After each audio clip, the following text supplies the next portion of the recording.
Hello there. My name is Kevin May. I'm the editor and co-founder of Tnooz.com. Welcome to our 60-minute webinar for you today. I'm here in the UK. It's very early in the morning here.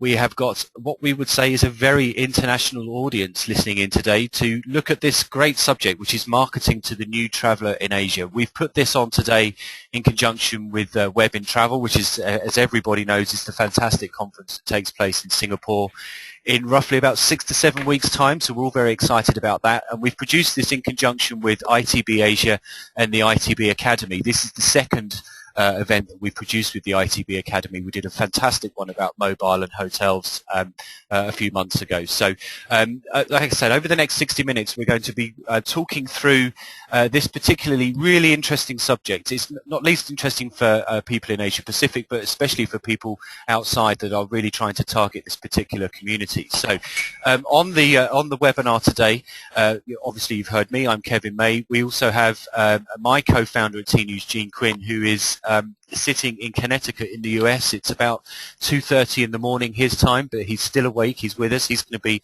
behind the scenes. And of course we have Siew Hoon, who everybody knows is the founder, and she's my co-moderator this afternoon.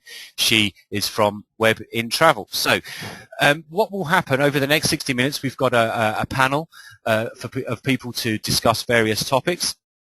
We will also have instant polls so everyone can get involved and share their thoughts. And we also have the ability for you guys to ask questions of our panel as the next 60 minutes proceeds. You can do that by pressing, just simply typing in your question into the question box, which is on your right-hand side of your screen.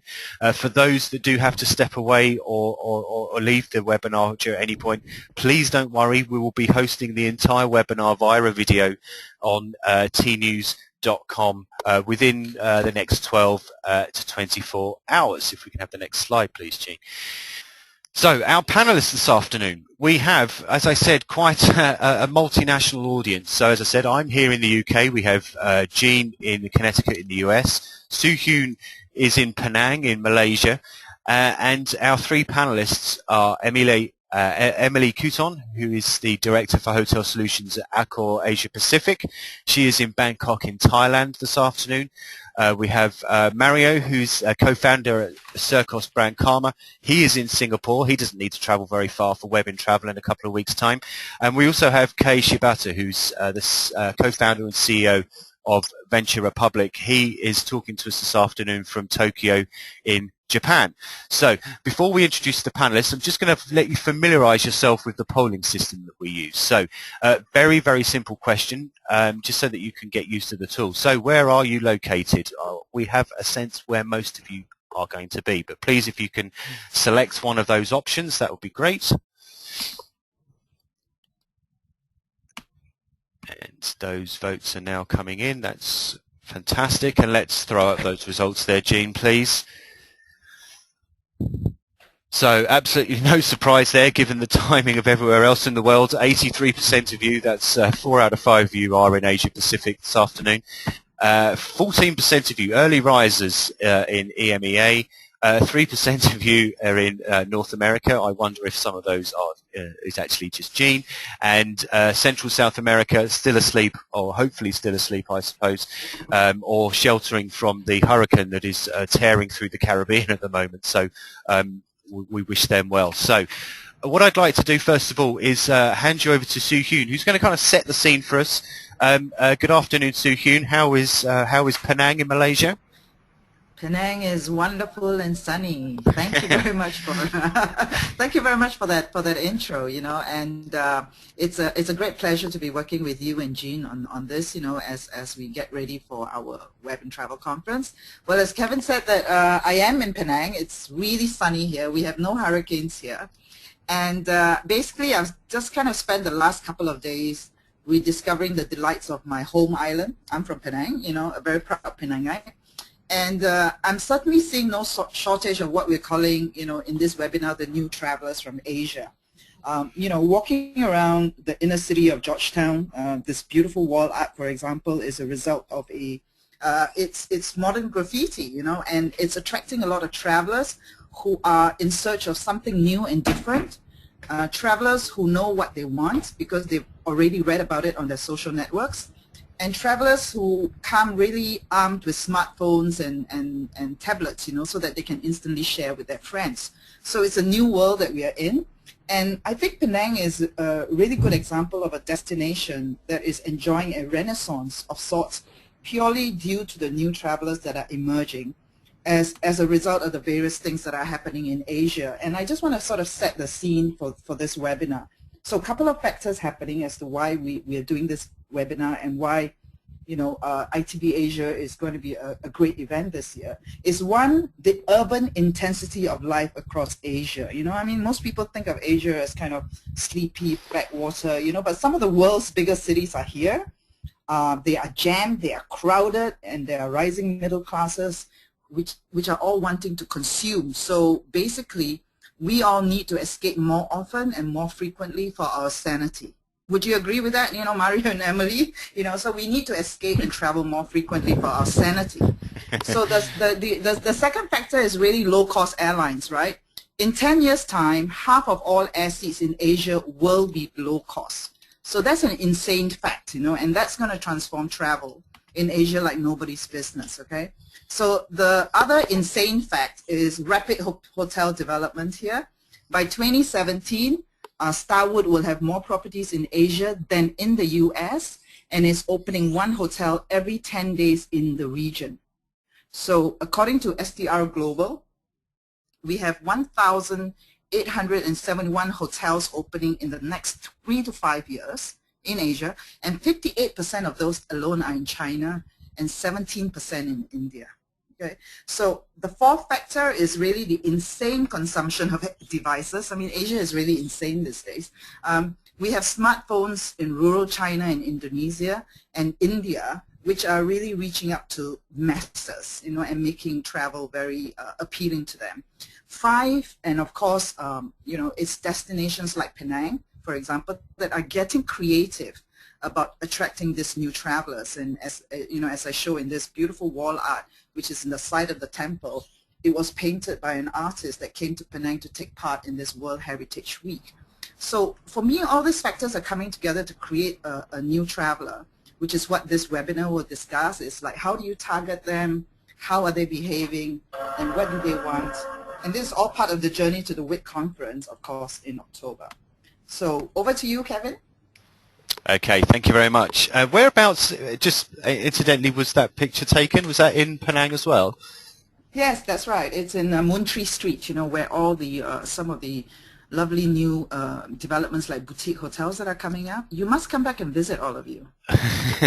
It's actually been almost 12 years to the day since I was in Penang. I imagine it's changed quite a lot. So thank you very much for that intro. Great setting of the scene there for everybody. So it's my pleasure, first of all, then to introduce Emilie. So you're in Bangkok this afternoon, and you would like to talk specifically about the kind of business travellers, women leisure travellers, and some of the trends that you've noticed, first of all. And we'll use this as one of our discussion points later on. Yeah, thank you, Kevin. Actually, the woman market is now one of my favorite topics with you. And so I used the just released business travel research that we have been doing for the first half of 2012 to show you a bit of the woman business traveler in Asia-Pacific aspect. So what we did is we do that on a yearly basis, and we ask our loyal customer, Le Club Accor Hotels member in Asia-Pacific, the number of business trips that have been taken in the first half of the year, what they plan for the second half, how their usage and attitude towards hotel facilities and services. So we thought it was interesting actually to have a split by gender, because we have been releasing that survey for all respondents, and I thought that was interesting to have a woman focus, because it's really a growing market in Asia Pacific, and they do drive a lot of business. So what we found, and that you can find here on the slide, is basically that 26% of business travelers in Asia Pacific are women. It's stable compared to last year. It has not been increasing, but what we can see is that the number of trips have been increasing. So last year we had an average of 4.5 trips for the first half of the year. This year we are up to 7, which is mostly fueled by domestic travel. What's interesting as well is women plan exactly the same number of trips for the second half of the year, which is very optimistic compared to last year. If you look by countries, you can see major differences in terms of number of women business travelers. You've got some countries, region leading the way with Thailand, Pacific region, Hong Kong, in Singapore. On the other end, you can see that some countries are lagging behind, especially India, with only 6% of business travelers being women. What we can see is that women business travelers tend to be younger than men, so we see a lot more of them in the 25, 34-year-old segment. Also, we see more manager level and less director and C-level than men. They tend to take shorter trips, so you will see more of them in the overnight or two-night trip, and their reason for traveling is a lot less related to sales purpose than men. Men travel for visiting clients. Women are more traveling for internal meeting, internal training, and conferences. Next slide, please. So there is no doubt that when shooting an hotel, location is key, right? So whether you are a woman or man, it's a key factor. In fact, more than 50% of the respondents ranked it as the most important differentiator when choosing an hotel. Now, women tend to give it slightly more importance, as you can see. And interesting trend is if you look at the other related item, the item related to location, like good transport links and location near city center and entertainment, women tend to give it more importance as well. Also, the key difference is really in the rating for safety and security. That's really number 4 in terms of ranking for choosing a hotel for women, where for men it's really a lot less important. Free Wi-Fi, it seems to be more important for men than for women, as well as the hotel loyalty programs, actually. Next slide, please. So when it comes to choosing a channel to book an hotel, men and women, again, have a similar behavior. More than 55% choose to book with the hotel website. But we can see a light difference here, where women are a bit more likely than men to book through an online travel agency. And interestingly enough, we asked women why they did that. Well, 44% of women think that the best deal is on the supplier side, so basically booking the hotel on direct. But it's still less than men. And if you look at the number of women that think that OLTA are more competitive in terms of pricing, then they are more numerous than men again. So we asked them why was that? So next slide, please. Yeah. So why are they choosing to book online? Well, men and women at least agree on one thing. They agree on the convenience of the channel. Same on the special offers, even though you can see that it's a bit more important for women than for men. What is interesting is the differences on items that allows to have a good picture of the hotel. If you can just come back a second, please. Yeah, women give more importance than men to picture of the room, to see what the hotel looks like, on the list of facilities that the hotel has to offer, on the guest comments. So basically, it's really to give them a good idea of what the hotel is all about. On the other end, we can see that men tend to see that from a more process efficiency point of view, with instant confirmation being important and easier to manage the booking. Next slide, please. So we were interested also to see if there was any kind of differences in behavior when it comes to social media. Some reports tend to show that women are more numerous and active on social media, but when it comes to posting reviews online after a business trip, behavior are really similar. 56% of them post always or sometimes a review after a business trip. However, if you can show me the next slide, please. When it comes to a negative experience, so let's say that you're having a negative experience after your stay, what do you do? Most of the respondents are actually leaving the old-fashioned customer comment card, and women are slightly more likely to leave that card, where actually men are a bit more likely to send a letter or an email to the hotel, to the GM. So this tends to show that basically in terms of behavior on social media, this is quite similar. over to you, Siew Hoon. I think Okay, yeah, then right? Yeah, I've actually got a couple of questions here that have come in. So Jesper with Foxtrot, thanks for your question, Jesper. This is specifically to you, Emilie, and he's asking what was the sample size for the survey? Where was it taken, and what was the number of respondents on that? Yeah, we actually had 2,590 respondents in Asia-Pacific. The countries where it was polled was Australia, China, Hong Kong, India, Indonesia, Malaysia, New Zealand, Singapore, and Thailand.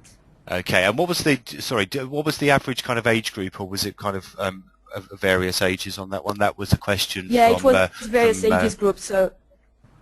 Yeah. So it was basically the different age group that you can find in Business Traveler. However, obviously, most of the majority were business travelers, so from 25 to 44 years old. This is where we see the big bulk of it.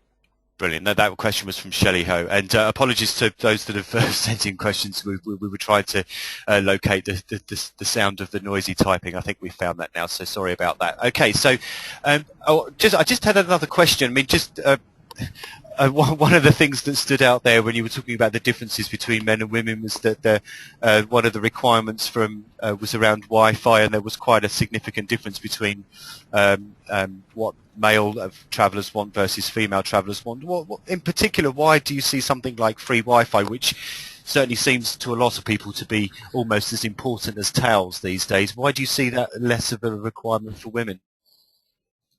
Well, it's still a key requirement because if you look at the, it's still number 3.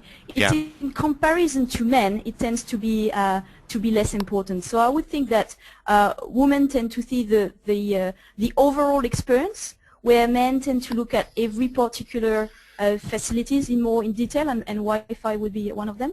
I would say also that looking at the rest of the research with it, we have. In terms of number of women working while in the hotel, they are a bit less than men. So men tend to spend a bit more time working within the hotel. That might be one of the reasons why they need more Wi-Fi. Okay. Women are smarter. We have a life, you know. We know how to get a life backside. Yeah. Can I ask a question, Kevin? Yeah, go for it, Siew. And you know, that same slide that you showed about the Wi-Fi, something that stood out, I don't know if I saw it correctly, but it seemed that women seem to be less loyal to the brand than the men, right? Yes. Was that right? Yeah.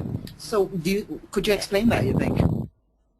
Well, it's only my point of view, but I would say that what stands out as well is looking at special offers and looking at competitive price. So I guess, well, when there is to choose between a competitive price and loyalty points, it's that women are more going towards a competitive price. And that also correlates with the fact that they're looking more at OLTAs to find out where the best price is. Okay, thank you. Okay. Right, thank you very much. So before we dive into the next one, we've got another poll here, Jean, if you'd like to throw the next question up. And this relates to exactly what we've just been hearing. So when creating a marketing campaign, do you ever specifically target women travellers? And you've got 4 options there if you would like to cast your vote.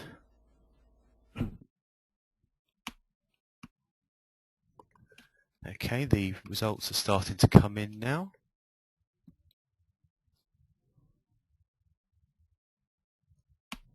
Okay, Jean, if you'd like to throw those results up now, please. Okay, so just over half say no, we treat women the same as male travellers when marketing. The next one, just around a quarter, yes, through a dedicated online and offline campaign. So maybe we'll come back to that during the Q&A as maybe some of the techniques that people are doing to do that. 15%, yes, we try. 10% no, there's actually no segmented customer data available. So thank you very much for voting there. We've got another couple of polls to come later on. So I'd like to introduce Kei Shibata, who's in Tokyo. He is the co-founder and CEO, and I'm going to pass that over to you. So looking forward to hearing what you've got to say. Good afternoon, Kei. Hi, good afternoon, everyone. And my name is Kei Shibata. I am our co-founder and CEO of Venture Republic. We are running a meta search in Japan. the Travel.jp and Hotel.jp. And next slide, please. Okay, so so today's topic is mobile, and this is probably the slide, probably the most important slide I want to share with you guys. So this is where the future is in terms of mobile. So this is the slide that I just got from Google Japan just today. This is the latest statistics of the mobile search for the travel-related keywords. So what's surprising is obviously the 1 out of 2 searches is already from mobile here. If I say mobile, that actually combines the not just the smartphone but also the web phone. Web phone still here, but it's all 3G powered. So essentially, like a 3G powered mobile phone search is already like a half the total mobile search for travel. So this is actually we are surprising numbers, and I still don't believe, but this is a fact. So, you know, most likely all the countries actually going into mobile and going into the more 3G things, and this is where the future is. Okay, so next slide, please.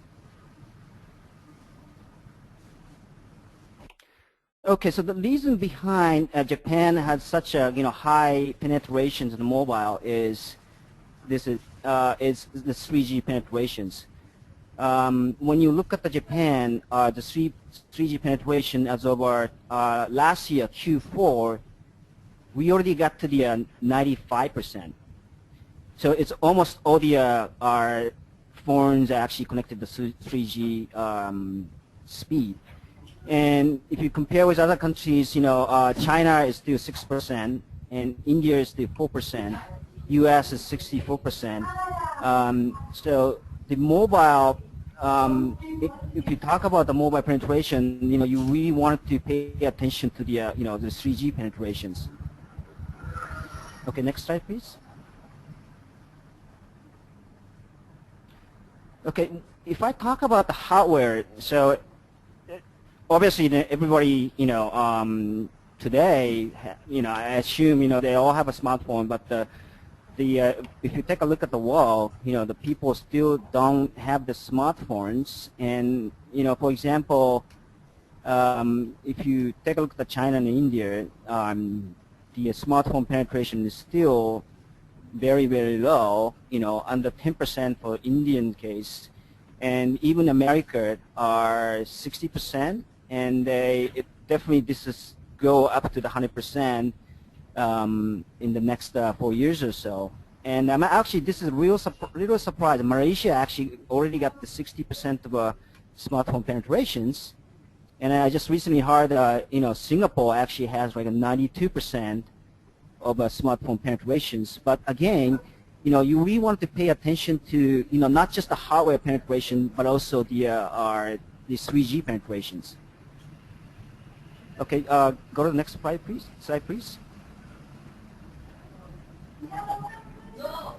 Okay. Okay, so the mobile is there. So how important it is now for your business? And those are the data I got from our Rakuten Travel, who is the largest online travel agency in Japan, and also our data. And when you take a look at the the percentage of domestic hotel bookings through mobile for Rakuten Travel, typically 15% is the number, and this is actually the number based on last year.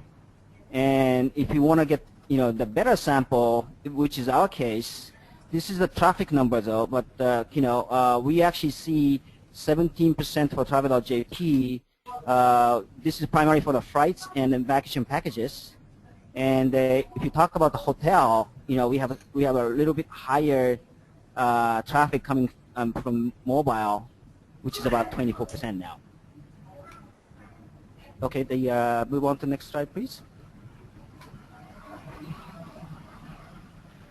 Okay, so let me change the subject a little bit different now. This is the the number of our travel consumptions in a global basis. So what I like to emphasize here is, I'm not, first of all, I'm not working for the Japanese government whatsoever or tourism industry, but Japan is still the second largest travel consumption in the world, which has like $320 billion next to the U.S. So everybody talking about like China and India now, but China and India, even if we talk about estimate for the 2013, China is still $105 billion and India is still $24 billion. So if you wanted to target the market, expecting a bigger scalability, you definitely want to pay attention to Japan as well. Okay, move on, please.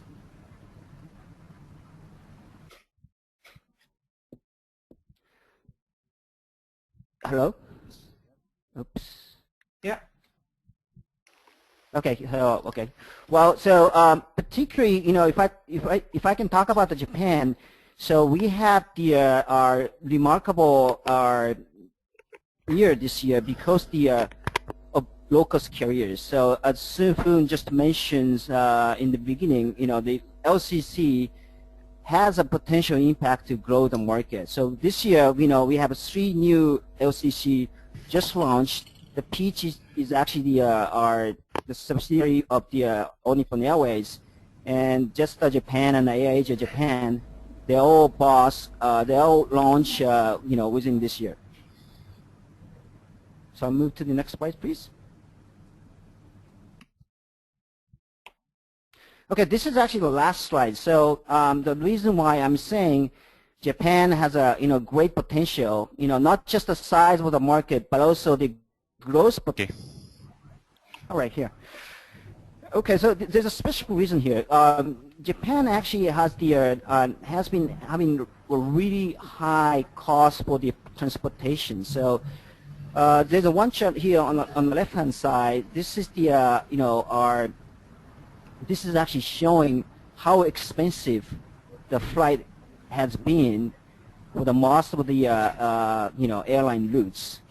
So, and there's another chart here, the small chart. This is to illustrate how expensive the highway is. So what I'm trying to say right now here is Japan has enormously expensive transportation costs. So that LCC will potentially bring down the whole cost. That will actually create the more demand for the travel in the tourism industry. Yep, this is pretty much about it. Okay, thank you very much. Sorry about the very brief technical problem there. Just a quick question that came in from from someone listening in. Shelley Ho again asks, does the mobile device statistics that you talked about, does that include tablets like iPads and things like that? Well, as far as my understanding, I don't think that includes the tablet. It does not include tablets, right? Okay. I mean, what would you say? No. What would that do to the results? Do you think then, if it was to include tablet devices? I think the number will be slightly changed in U.S. because U.S. has obviously a way higher tablet penetration than most of the countries, especially if you compare with Asia. But the rest of the country, including Japan has an incredibly low, the tablet penetration still. And I assume that could be the case for the most of the Asian countries. Europe, I have no idea, but it's somewhere between the U.S. and Asia. Yeah, but Kei, if I may just interject at this point, I remember that when we ran the WebInTravel in Tokyo in May this year, I remember the guy from Google Japan speaking, and he was saying that the tablets was going to be the game changer in terms of mobile behavior, and that was the next paradigm shift that suppliers needed to be aware of. That is definitely correct, and I firmly believe so. And but I personally think that the tablet, it's going to be replacing PCs, right? So I think, this is my personal opinion. Over the next few years, there's lots of breakthrough happening in the tablet area, and then that's going to actually explode the market in a totally different way, I think. Okay. Okay. Right. May Okay. I ask another question? Of course you can, Siew Hoon. You go for it. All right, Kei. Given the LCC revolution and the fact that Japan is the second largest travel market in the world, right?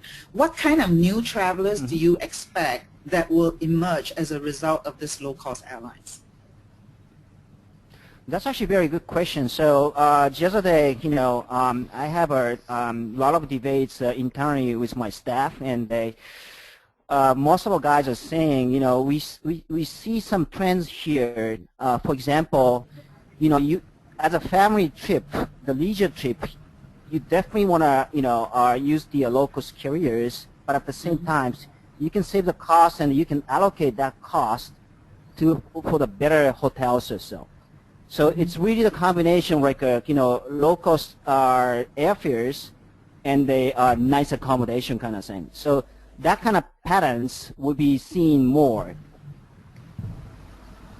Thank you. Okay, right. So we've got quite a few questions coming in, which we'll get to at the end when we have a bit more of a roundtable discussion. So just a reminder, if anyone does have a question, they can pose it straight to the panel using the question buttons on your right-hand side of the dashboard there. And another reminder that we are recording the entire thing, just so that if anyone does have to dip out, that they can rejoin it later on, and we'll be hosting that on tnoos.com as a YouTube video. And presumably Siew Hoon will be able to put something on WebInTravel.com as well. So we've got the third of our 4 polls. So that one would like to come up. Where is your fastest growing marketplace? So you've got 5 options there. We've narrowed it down to just 5. So if you can select one of those, please.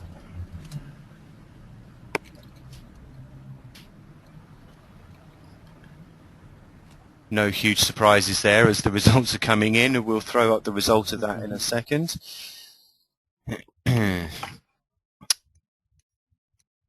Where's Malaysia? We were limited to 5. Sorry about that, Siew Hoon. We probably should have put Penang as well. So let's throw those results up there, please, Jean. It's its own little microeconomic climate in Penang. So let's have the results there. Not seeing those, but here we go. So no surprises at all. 61% of you are saying China is your fastest growing marketplace. South Korea is there at the bottom with 3%. The second highest, incidentally, was Indonesia. So thank you very much, everybody, for voting. Apologies, we're getting people saying, where is India? We had to limit it to 5. So those are the 5 that we chose on this occasion. So to our final little talk through here, I'm going to hand over to Mario, who is in Singapore. Good afternoon, Mario, and the floor is yours for a few minutes to share some thoughts about some of the social media landscape that you've been viewing from your end of the world. Thanks very much, Kevin. As we turn to social media for the Asian traveler, I think it's worth just taking a moment to define what we mean by social media, given that it's such a buzzword these days. So we at Brand Karma define social media in a travel context as any consumer-written posting that influences either brand perception or purchase decision. So as we think about the Asian traveler then and the various categories that you see on this slide here, there isn't necessarily a tremendous difference between the site categories within Asia versus the rest of the world. But as you dig into each of these 4 buckets, you'll begin to see some very prominent local players and some important distinctions with respect to how to reach travelers in this part of the world. So I want to step through these just briefly and point out a couple of important points. So if we start in the upper left with the peer review sites, these are sites where consumers are going to read or to write reviews on a travel brand. In the hotel industry, perhaps not surprisingly, TripAdvisor is the category leader, also a dominant player here in Asia Pacific, though there are a couple of local players that have sort of peer reviews A site like Dianping in China is one such site. If we move to the upper right-hand side, looking at the e-commerce sites, these are sites where consumers are writing reviews and they're using the reviews to break a tie. So if I go to an Agoda and I've narrowed down my hotel selection to say 5 different options within Singapore for $200 US a night, I might use the reviews to find the hotel that has the best internet access or the one that has the best family-friendly facilities. And so in this particular category within Asia, there are a significant number of local players, Agoda being one. Of course, Agoda is Priceline's website in this part of the world. Ctrip being an incredibly powerful player within the China market, and then sites like Yatra, Make My Trip, ClearTrip within India. So lots of sort of local distinctions to consider there. On the lower right-hand side, we've got the influential blogs and forums, or BBS sites. I think as it relates to China, it's really important to consider the BBS sites. Arguably, in the Western world, the forums and BBS sites are declining in popularity, but this particular category is very, very popular and very, very prolific within the China market, with sites like Tianya and emerging sites like FlyerT, which is the Flyer Talk of China, starting to become very, very popular and very, very prominent. And then finally, in the lower left-hand corner, we have the social networking sites. And the social networking sites, I think, are always the first things that come to mind when you hear the term social media. In Asia, Facebook, Twitter, and YouTube are hugely popular and hugely sticky, and we'll talk about that in a moment. But then again, within China, there are a bunch of local players because of the presence of the Great Firewall and the fact that certain sites are not accessible to consumers within that market. So with all of this in mind, we're going to move into 2 other slides which kind of get into what can we as marketers do to reach and engage the Asian traveler through social media. And clearly we could spend lots of time on all 4 of these different categories, but given the time allotted today, I'm going to focus specifically on that last category of social networking sites. And I see we've already advanced the slide, which is great. So I want to start by talking about Facebook. Across most of Asia, Facebook is the leading social networking site, just as it is in the West. China being an obvious exception, and we'll talk about China in a minute. The numbers that you see on this slide show the total number of registered users on Facebook at the end of June of this year across the top markets in Asia. So India, currently #1 with now well over 50 million registered members. So as it relates to marketing on Facebook to these particular demographics, there aren't huge differences and huge distinctions between sort of rest of world and Asia, with the possible exception of the language that you post in. Clearly, if you're targeting a traveler in Thailand, you probably want to post something in Thai.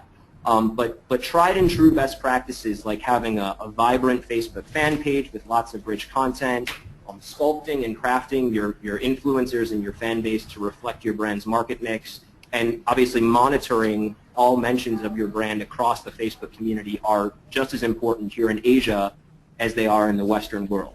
I think the really, really big important thing to note ties back to something Siew Hoon talked about in her intro, which is this notion of urban intensity. The velocity of postings and the passionate temperament of consumers here in Asia are resulting in unprecedented levels of engagement. And so when you put out a message as a brand on Facebook, the pace at which it can take off to the billions of people in this part of the world is really, really fast and requires a lot of attention to make sure that you get that right so that your brand message is heard in the way that you ideally want it to be heard. So a couple of anecdotal data points on Facebook just to illustrate this. In India, 1 out of every 4 minutes is currently spent on a social networking site. And a recent study by eMarketer shows that nearly 80% of online spending in India is being done on travel. So if we take a step back and connect the dots here, you see the slide of now over 50 million people in India registered for Facebook. Those people are spending 1 out of 4 minutes of their day, 1 out of every 4 minutes in their day on social networking, and 80% of their online dollars are going to travel. What a wonderful opportunity to be able to harness that and really be able to target people in that very important market. Secondly, as it relates to engagement on social networking sites, the Philippines and Indonesia are the top markets in terms of engagement, averaging 5.5 and 5.4 hours per visitor per day on social networks per day, or respectively. Sorry. So Philippines has 5.5 hours per visitor per day, while Indonesia has 5.4 hours per visitor per day. Really, really strong engagement. And again, the brand messages just really take off when you're reaching the right person with the right message. And then finally, mobile access is huge. Facebook has struggled a bit with how they monetize their mobile applications, but in terms of access to smartphones, access to mobile is huge in this part of the world, and social networking on a mobile device is no different. So some high-level summary points on Facebook. And then can we go to the next slide, please? So now I want to go to China specifically. And clearly Asia is very diverse, but when we talk about social media, there is this sort of need to talk about China somewhat separately from the rest of Asia because of the fact that there is this great firewall, and there's this whole local ecosystem of websites which are coming up and becoming very, very popular within China. When we talk to our clients about the one site you need to pay attention to, and clearly there are many, but if you're going to look at one particular site within China right now as a travel brand, we believe that it should be Weibo. Weibo is a microblogging site coming from Sina. There are actually other flavors of Weibo coming from Tencent and other companies, but Sina Weibo sort of remains the leader there. And I think the interesting thing to note as it relates to Weibo is the behaviors that Chinese consumers are exhibiting on Weibo as it relates to doing research about online purchases and travel are very different than consumers in the West. And so a recent study showed that 27.4% of users are actually researching brands on Weibo. That's a fairly large number when you consider that Weibo is a social networking site, whereas most consumers in the West, when they're researching travel, they'll go to a TripAdvisor, they'll go to an OTA or a search engine. But that behavior is actually beginning to take place in a real way on a microblogging site, specifically within China. So we believe there are some very, very exciting opportunities for brands to engage and reach their consumers there. So I will close my remarks at this point and pass it back to you, Kevin. Thank you very much, Mario. We're getting towards the Q&A anyway, so I won't throw any specific questions at you right now, but we did want to throw in one final poll here just to see where some of the things that you are talking about fit. So which is your primary marketing channel for 2012? You have another 5 options then. If you'd like to cast your votes, please. So remember, this is the primary marketing channel. This is quite surprising for me, certainly here in Europe, as I'm seeing the results come in here. And I think we will come to you, Mario, in a few moments just to get your reaction to some of these results. So, Jean, do you want to throw the results up there? So I think this is quite surprising given some of the surveys that we see here in Europe and in North America. So 37% of you saying social media is your primary marketing channel. And just a third is search advertising. Now, some of the surveys that we've seen here for European and North American companies, certainly social media wouldn't be seen as the primary marketing channel. Certainly on the web, it's definitely still search advertising, and I'm very surprised there at affiliate advertising. Certainly from our experience in Europe, especially, affiliate advertising is an enormously important marketing channel for travel brands. So some interesting results there, I think. I don't know, Mario, do you think those are quite interesting to you? I think they're fascinating, and I love the fact. I mean, we've been in this space for a while, and we see that number get bigger and bigger every year. But this validates our findings, and I love seeing these numbers. I'm glad that it has validated your findings. That's great, and you can, there's a great opportunity for you there, I guess, at Circos, and also for those listening in. What the opportunities are that people are seeing within social media. I definitely sense that there is a different way that people behave and with social media and how they interact with travel brands. We will come to that. Before we get to the Q&A, we're going to try and just quickly bring in Nino again. We missed him at the beginning there. We had a few technical difficulties. Nino's from ITB Asia. Nino, can you hear me this time? I hope you can. Yes, I could hear you clearly the first time. Okay, sorry about that. Everybody, this is Nino. He's from ITB Asia, who's helped us put this on today. So Nino's just going to quickly talk about some of the things that he's been that they're doing in the next couple of weeks. Over to you, Nino, briefly. Yeah. I just quickly want to say thank you. There are so many things that all of us who have listened to you guys have in common: our curiosity and our wish to learn more and get better at what we do. There's, however, one thing we don't have in common, all of us, which is the location. We're spread across the world, which makes it even more interesting. However, if all of you feel like seeing Siew Hoon in action, and I mean live in action, if you feel like interrupting Kevin while he's sharing his ideas or contributing to Gene's thoughts when he presents them, please join all of us in 7 weeks' time in Singapore. We're all here. One of us will be wearing a headset. The rest of us are walking around and sharing ideas and trying to learn from others. So please join us in Singapore in 7 weeks from the 15th until the 20th of October. Brilliant. Thank you very much, Nino. And just to some of those to add to that, obviously with Siew Hoon and ITB Asia, we'll be working on some clinics that will take place during ITB Asia as well.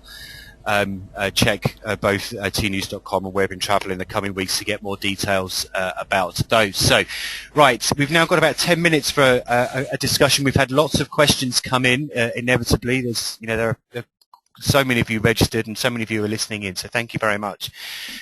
I don't really know where to start. We did have so many. I mean, one of the things that I did want to pick up with you, Mario, in particular, just going back to one of your points, was that you were talking about in India, 1 in 4 minutes is spent on a social network, and then you threw in that great line about one of the most, the primary spend that Indian internet users have is travel. I mean, that 1 in 4 minutes, what are they actually doing on those social networks? Are they interacting with brands, or are they, like me, just chatting to their mates and leaving comments on people's photos and things like that? Are they actually interacting with brands, or are they just doing things that are much more personal to them? Yeah, I think it's a mix of both, and that holds true around the world. But what we're seeing is, clearly social networking started and social media sites started as a way for consumers to interact with their friends, establish a network, meet new people.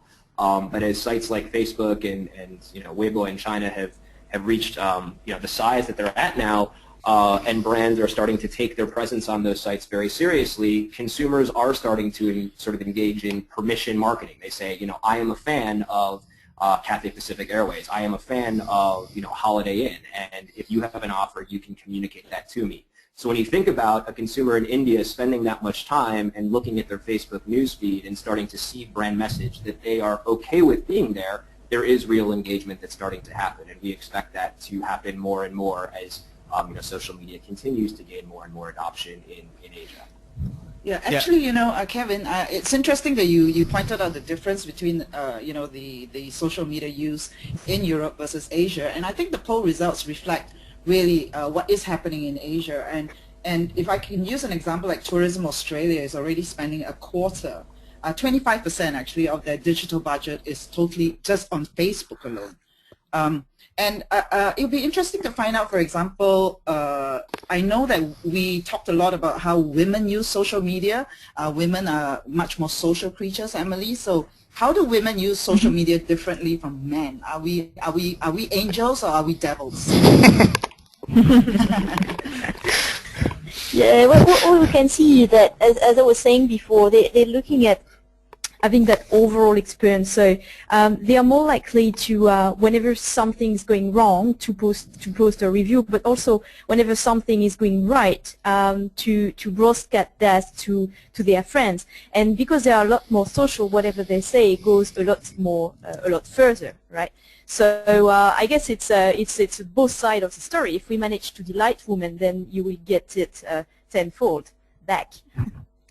Yeah, I remember a resort manager, a general manager in Thailand saying to me, you please the wife and you get you please the whole family. So let's go to Kei and find out about social media use in Japan, because with Japan too, we had a very interesting talk from Twitter, I think, and he talked about how the use of social media was spreading in Japan. So what were some of the habits? Yeah. Well, the Japan is a very interesting place because we still have like 3 major social networks actually competing each other. Yeah, one is the Twitter, and 2 Facebook, and then 3 the local SNS called Mixi. And they all have a different demographics, I think. For example, Mixi actually is well used by widely spread by the younger generations, like people like teenagers, maybe early 20s. They typically use among the friends. And Facebook is more toward to the our 30s and even 40s. I think 30s and 40s are primary target for the Facebook now. And Twitter is actually more widespread, and they are so it's each social networks actually have different characteristics. So if we wanted to target the Japanese consumers or travelers, you really have to be aware of all those differences. Thank you. Okay. Kel, I have a question. This is Gene. This is for any one of our 3 panelists. One of the trends we've observed in the 3 years since we launched Tnooz is the rapid increase in destination use of mobile devices to complete partially planned trips. A couple of years ago, people were using mobile devices in rudimentary sort of ways, but now they're actually traveling with only partial trips planned and using those devices to complete their experiences. Can I get some comment from any of the panelists about how that's trending in various Asian markets? Okay, so yeah, let me make a brief comment on this. So that is actually yes, I think it's becoming a big trend now for Japanese. So the other day I saw the one interesting ranking. So what are the applications needed to travel when you're in the destinations? So there's so many different apps right now, and then I think the most popular one is actually the translation one. So and the second one is actually map, and third one I forgot, but people are obviously using a lot of different apps than you imagined. So that's what's happening in Japan. But there's one thing I want to point out here is the roaming charge.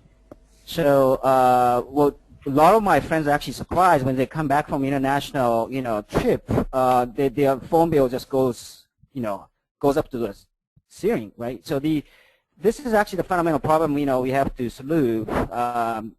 But that trend is actually clearly in here. Thanks.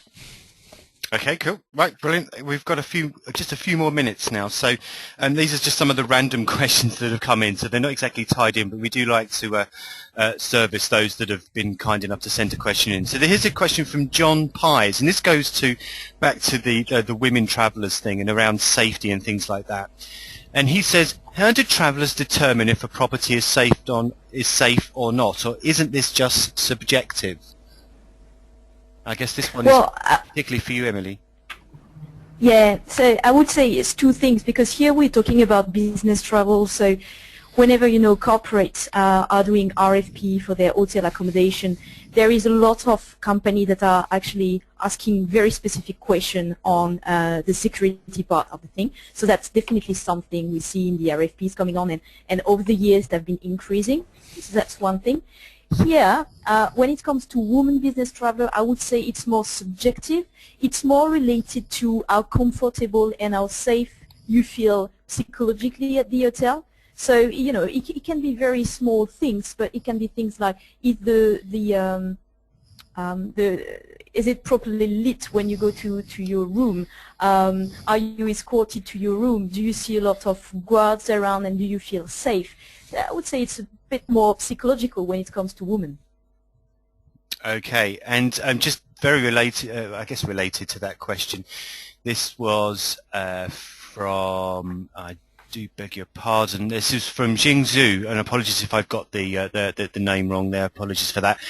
And maybe this one is also for you, Siew Hoon. Being a woman traveller, now take off your business heads for a second, but as women travellers, do you prefer to be treated differently when you are travelling? And I presume that means when you're staying at hotels and things like that, or do you want to be treated the same as men? This is a deep cultural question, I suspect. I think we want just to be treated special, like everyone else. You know, I've never been, you know, I remember staying and they would give me the ladies' floor, or, you know, you have pink curtains or things like that. I think that is kind of stereotyping, you know, stereotyping the gender. So, you know, I think we just want to be treated special like everyone else. I know that's a, you know, that's a non-answer, but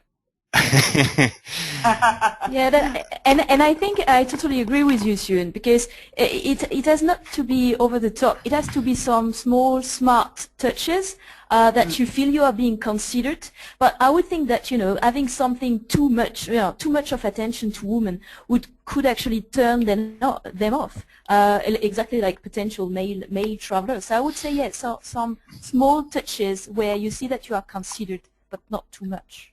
Okay, so one final question there, because we're right up on the half an hour and we did promise 60 minutes. Everyone's got busy days. So this is a question that's coming from Paul Jones. Paul, thanks for your question. Not quite sure where you're based, but thanks for sending it in.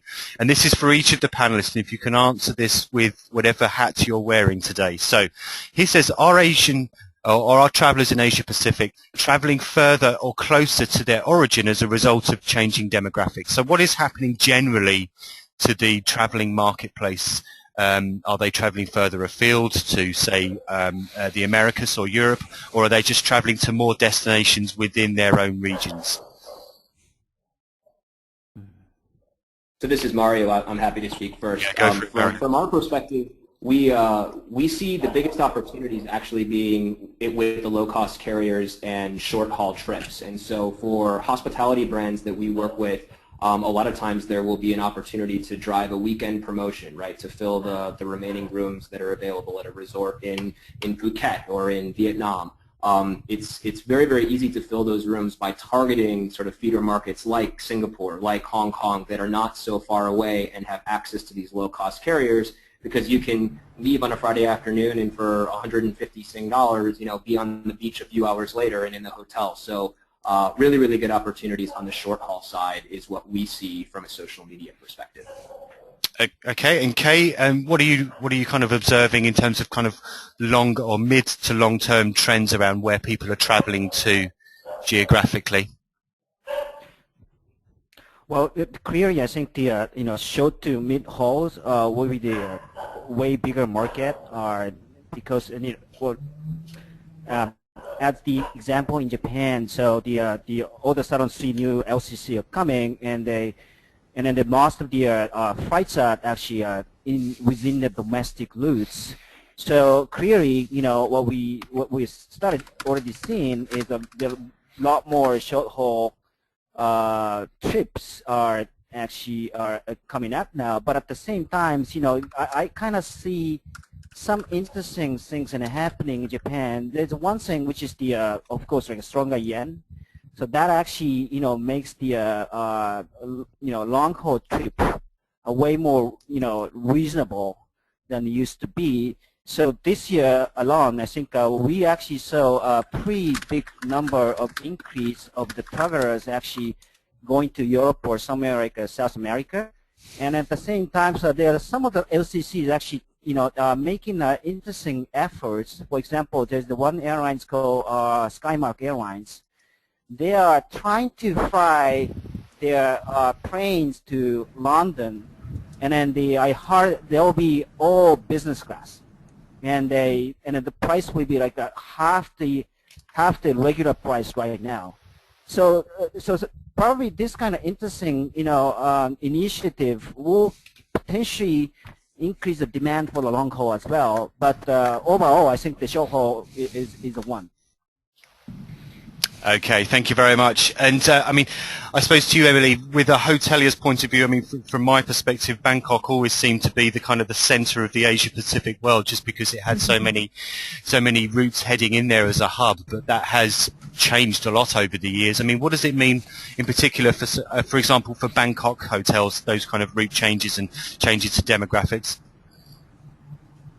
Well, I just wanted to answer just a question before, if I may, because I was looking at our business travel research that we ran this year, and that was interesting to see that in terms of where people are traveling and what we have been changed is that the domestic trips are really fueling the growth, and I'm not talking women only now. I'm talking business traveler, and the key countries where we see an increase in domestic travel and a huge increase are basically China, Indonesia, and India. So I guess this is where you see the highest number of trips increase. Yeah, and Kevin, if I can speak on behalf of Singapore, where we're going to have WebInTravel and ITB Asia, right? You know, in Singapore now, 75% of all travelers come from within Asia. So a lot of, you know, as you say, the urban intensity of Asia is you know, attracting business to Singapore. And if you look at Changi, you know, the share of low-cost traffic now is at 26%. So it's gone from 0 to 26% in, you know, in like a matter of 9 years. Wow. So it's a huge growth, yeah. So I think this is going to be, you know, a transformation of our travel market, yeah. Okay, so before we wrap up, just finally briefly from you, Siew Hoon, give us your top 3 highlights of what people expect to see in here at WebInTravel this year in October. Who are your keynoters?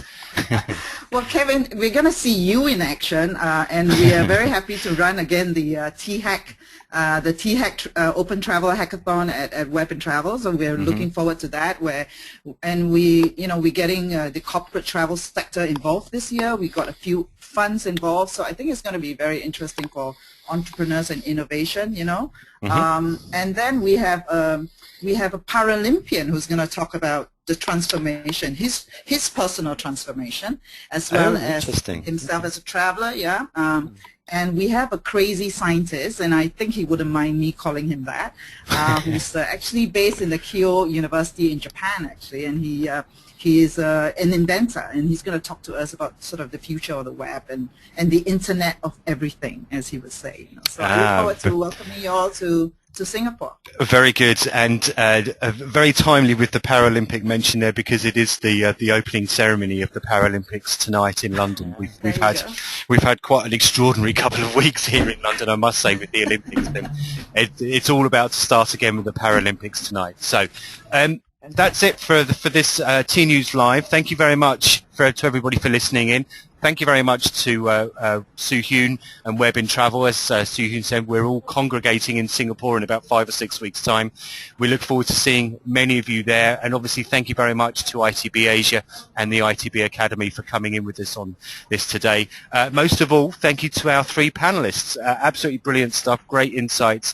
Thank you for sharing your knowledge and contributing to the debate. So thank you to the 3 of you. And most of all, thank you very much to everybody for listening in. We hope you enjoy the rest of your day if you're in Asia Pacific.